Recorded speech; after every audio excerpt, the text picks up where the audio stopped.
Hello friends, welcome back to our YouTube channel fire fighter. नमस्कार दोस्तों, कैसे हो आप? आशा करता हूँ आप सभी कुशल मंगल होंगे। आज हम डिस्कस करेंगे फायर सेफ्टी से रिलेटेड क्वेश्चन पे। तो उनमें हम जानेंगे किस लेवल के क्वेश्चन आते हैं एग्जाम में हमारे, और क्या चीज़ हमें ध्यान में रखना है और कहाँ से कितना डीपली आप पढ़ सकते हैं। तो पहला जो हमारा क्वेश्चन दिया गया है, कार्बन डाइऑक्साइड वाले अग्निशामक में पर प्रयुक्त कौन सी रंग पट्टी होती है? तो जो हमारा CO2 फायर एक्सटिंग्विशर है उसके ऊपर जो है ब्लैक कलर का जो है बैंड होता है, पट्टी दिया होता है। और ये जितने भी हमारे टाइप्स ऑफ फायर एक्सटिंग्विशर है सबके ऊपर कलर कोड से डिवाइडिंग पट्टियाँ डाली जाती है, ताकि दूर से हम ये ज्ञात कर सकें कि ये किस प्रकार का अग्निशमन यंत्र है। और सेकंड है, 1984 के भोपाल गैस दुखांत को किस के रिसाव से संबोधित किया जाता है? तो भोपाल जो हमारा गैस कांड हुआ था, त्रासदी हुई थी 1984 में, उसमें जो लीकेज ऑफ गैस थी, रिसाव था, वो था मिथाइल आइसोसाइनाइड का। नेक्स्ट क्वेश्चन है, कौन सा अग्निशामक ए, बी, सी और डी के सभी अग्नि वर्गों को बुझा सकते हैं? तो ए, बी और सी, डी, डी जो हमारी क्लासिफिकेशन ऑफ फायर है उनमें हम पानी यूज़ नहीं कर सकते, सभी में फोम भी यूज़ नहीं कर सकते, और सभी में है वो शुष्क पाउडर यानी ड्राई केमिकल पाउडर है, या ABC प्रकार का जो पाउडर है वो हम यूज़ कर सकते हैं। तो पहला जो क्वेश्चन है उसमें आपका कलर कोड बैंड जो है ब्लैक है, और जो सेकंड क्वेश्चन है उसमें मिथाइल आइसोसाइनेट हो गया, और इसमें फोम भी नहीं होगा, पानी भी नहीं होगा, और शुष्क पाउडर है वो आपका करेक्ट आंसर हो जाएगा। ये चीज़ें आपको ध्यान में रखनी है कि इसमें लैंग्वेज है, जो एग्ज़ाम की हमारी लैंग्वेज है उसके ऊपर थोड़ा सा आपको ध्यान रखना है, कंफ्यूज नहीं होता है। लैंग्वेज जो है वो थोड़ा सा हट के दिया होता है बुक से, ताकि स्टूडेंट है वो कंफ्यूज हो सके और उनका नेगेटिव लिया जा सके जल्दी से जल्दी।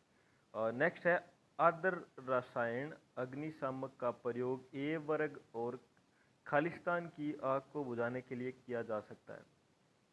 तो इसमें पूछा है एक्सटिंग्विशर एक ऐसा एक्सटिंग्विशर है जो ए में जिसका यूज़ कर सकते हैं, ए के साथ कौन सी क्लास में भी उसका यूज़ कर सकते हैं।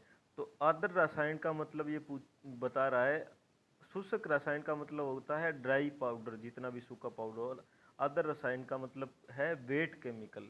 तो वेट केमिकल फायर एक्सटिंग्विशर है वो हमारा क्लास जो है ए के बाद एफ का भी साथ में हम एफ क्लास में भी यूज़ कर सकते हैं, ए और एफ।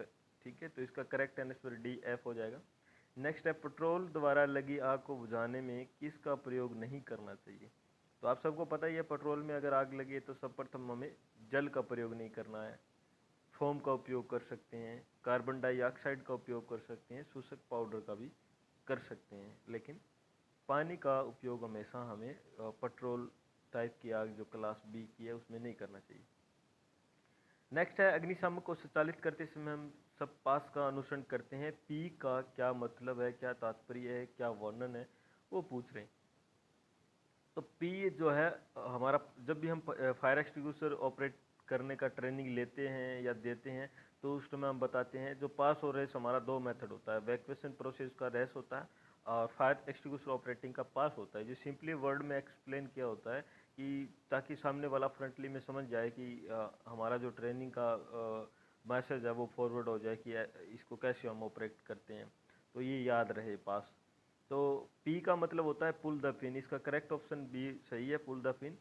लेकिन पी का पुल द पिन, ए का होता है am the base of fire, और एस का होता है स्क्वीज द लीवर, और जो फोर्थ नंबर पे एस होता है उसका होता है स्वीप टू साइड। तो पास का पूरा एक्सप्लेन यही होता है, और इसका पूरे चारों का एक्सप्लेन वर्ड आपको याद रखना है क्या क्या है। नेक्स्ट है, अग्निशामक के तौर पर प्रयुक्त शुष्क रसायन है। तो अग्निशामक के तौर पर शुष्क रसायन हमारा ए ऑप्शन से मोनो अमोनिया फास्फेट हो जाता है।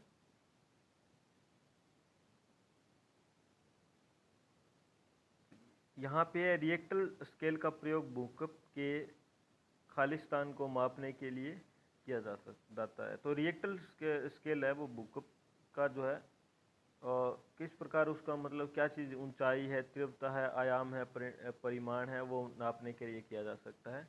तो इसका राइट आंसर हो जाएगा आपका 7 8 का सी, परिमाण नापते हैं रिएक्टर का। इसमें आप देख भी लेना, थोड़ा कंफ्यूज भी है कि शायद रिएक्टर स्केल का तीव्रता मापने के लिए भी यूज हो सकता है, होता है, तो ये थोड़ा कन्फ्यूजन है।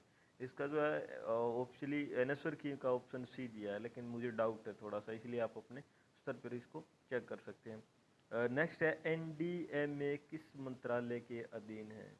तो एनडीए हमारा है नेशनल डिजास्टर मैनेजमेंट अकेडमी करके है, जो है एक संगठन होता है।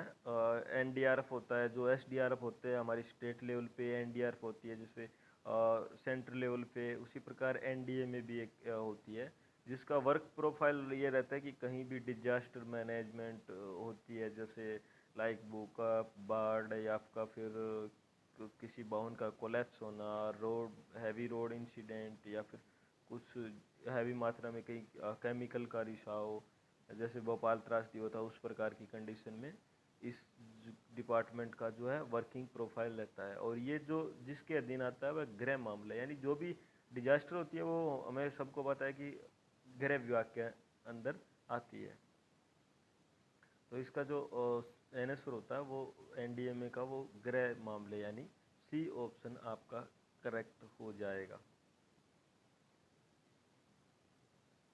तो ये चीज़ें आपको ध्यान रखना है, एनडीएमए का किस मंत्रालय के अधीन है और कहाँ पे, ये भी आपको ध्यान रखना है। और नेक्स्ट है अग्नि में मृत्यु का मुख्य कारण क्या है? तो अग्नि में मृत्यु का मुख्य कारण पानी की कमी, नो चांसेस, कार्बन डाइऑक्साइड की कमी, नो चांसेस, और छाले, ये इसका भी नो चांसेस, और श्वास अवरोध, ये बिल्कुल करेक्ट है। तो इसका हम मान सकते हैं कि अग्नि में मृत्यु का मुख्य कारण, जहाँ पे आग लगेगी वहाँ पे ऑक्सीजन की कमी होगी और स्मोक का जो है स्तर बढ़ेगा। तो स्मोक का स्तर बढ़ेगा तो ऑटोमेटिकली वहाँ हमें क्या होगा, ऑक्सीजन की कमी होगी तो सांस लेने में दिक्कत होगी, तो श्वास अवरोध भी करेक्ट ऑप्शन है।